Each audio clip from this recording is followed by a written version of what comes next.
এফডিসিতে যায়নি রাজ্জাক, শাবানা। জনপ্রিয় চলচ্চিত্র অভিনেত্রী শাবানা অনেকদিন ধরে বিদেশে থাকেন। দেশে এলেও পরিবারের লোকজনের বাইরে অন্য কোনো প্রতিষ্ঠানে খুব বেশি আসে না।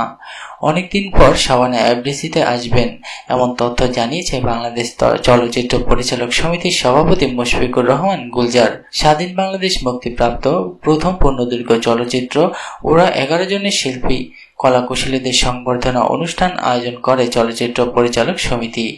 বৃহস্পতিবার দুপুরে এফডিসিতে অনুষ্ঠিত এই আয়োজনে অংশ নেবেন নায়করাজ রাজ্জাক ও অভিনেত্রী শাবানা, কিন্তু অনুষ্ঠানে আসেননি রাজ্জাক ও শাবানা। এছাড়াও এটিএম শামসুজ্জামান খুচরো অনুষ্ঠানটিতে আসেনি। আয়োজকদের পক্ষ থেকে অনুষ্ঠানের সঞ্চালক মোহাম্মদ হোসেন জেমি বলেন, নায়করাজ শারীরিকভাবে অসুস্থ থাকায় অনুষ্ঠানে আসতে পারেননি।